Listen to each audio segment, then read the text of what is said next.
je vais vous raconter une histoire qui s'est passée il y a très longtemps. C'était juste après l'arrivée des premiers enfants dans l'île. Est-ce que vous vous souvenez de l'histoire qu'avait racontée François un jour? Non? Je l'appelle François! François, oui? Viens vite! Qu'y a-t-il, Casimir? Viens! Voilà, je veux raconter une histoire aux enfants, oui? Mais je ne peux pas, ça se passe juste après l'arrivée des premiers enfants dans l'île et ils ne connaissent pas l'histoire. Casimir, d'accord, mais va te préparer. D'accord. Entendu? Eh bien voilà, les enfants. Cela se passait il y a environ 400 ans. À cette époque-là, l'île ne s'appelait pas encore l'île aux enfants, et ses habitants, des animaux de toute espèce, dont les plus malins, les plus intelligents étaient les Casimirus, n'avaient encore jamais vu d'homme. Or, il y a 400 ans, c'était l'époque des conquistadors, des grands explorateurs. Un jour, un navire jeta l'ancre juste devant l'île des Casimirus, et le commandant fit mettre une chaloupe à la mer. Les Casimirus décidèrent tous ensemble d'observer sans se faire voir la façon d'agir des nouveaux arrivants. Malheureusement, il ne leur fallut pas longtemps pour être fixés. Les soldats qui venaient de débarquer dans l'île des Casimirus étaient parmi les plus féroces des conquistadors. Les Casimirus furent d'abord effrayés de les voir tuer tous les animaux qui s'approchaient d'eux avec des armes mystérieuses qui claquaient comme le tonnerre. En réalité, c'étaient des arquebuses, mais les Casimirus n'avaient encore jamais entendu un coup de fusil. Cependant, de tous les coins de l'île, des groupes d'animaux arrivaient pour demander aux Casimirus de faire quelque chose. Alors, les Casimirus se sont déguisés en monstres affreux et regardez un petit peu ce que ça a donné. Casimir!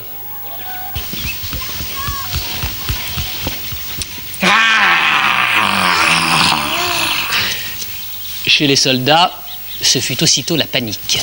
Ils poussaient des hurlements de frayeur qui retentirent à travers l'île tout entière. Ils se bagarraient pour monter dans les barques. Certains même se sauvèrent à la nage. Le navire leva l'ancre et disparut à l'horizon. Les Casimirus étaient très contents, mais étaient aussi très étonnés parce que sur la plage, 2 petits soldats étaient restés. En réalité, c'étaient les 2 petits mousses du navire qui ne voulaient pas partir. Ils se roulaient dans le sable en riant aux éclats. Et plus les Casimirus faisaient des gestes terribles pour leur faire peur, plus les petits mousses riaient. Ils devinrent rapidement très amis avec les Casimirus. Quelque temps après, des navires de guerre revinrent pour venir chercher les 2 petits mousses. Ceux-ci refusèrent de partir et crièrent « Pas question de partir, ici c'est notre île, c'est l'île aux enfants ». Voilà, c'est ici que commence mon histoire. Tu veux la continuer, Casimir? Oui. Bon, alors je vais m'asseoir. Voilà. Le grand-père de mon arrière-grand-père réunit alors tous les chefs de famille d'animaux de l'île. Le chat fit entendre 3 longs « miaou » qui voulaient dire « Que se passe-t-il, grand chef Casimirus ?»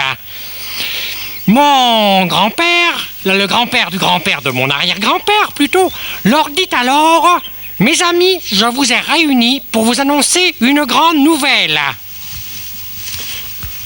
Depuis aujourd'hui, notre île a enfin un nom. » La vache fit entendre un grand meuh de stupéfaction et l'âne fit entendre un « hian » qui voulait dire « Quel est ce nom ?»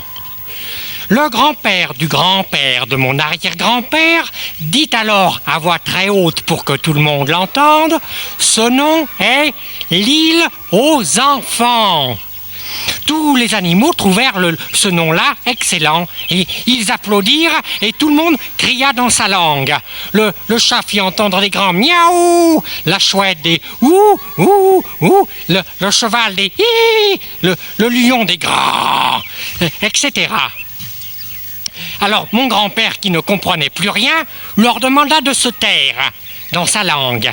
Et il leur dit, mes amis, à partir d'aujourd'hui, nous allons apprendre le langage des enfants. Et nous parlerons ce langage dans toutes nos réunions. Tous les animaux furent d'accord et les enfants décidèrent de donner des cours. Malheureusement, seuls les Casimirus réussirent à apprendre le langage des enfants. Voilà. Mais vous savez, si un jour vous désirez parler à un lapin, eh bien venez me voir, je traduirai. Bravo Casimir, elle est vraiment très belle ton histoire. Mais tu sais, elle aurait été encore mieux si tu nous avais donné le nom du langage de chaque animal. Ben oui, mais je me souviens toujours du cri des animaux, mais jamais de leur nom. Veux-tu que nous les cherchions avec les enfants? Ah d'accord, volontiers. D'accord. Et vous aussi chez vous, vous cherchez, d'accord? Bien, alors Casimir, quand un chat fait... Un chat fait miaou, miaou. On dit qu'il... Miaule. On dit qu'il miaule. Bon. Quand une vache fait... Me, me. Elle beugle. Elle meugle. Elle meugle. Bon. Et quand un éléphant fait... Un éléphant? Oui. Un éléphant?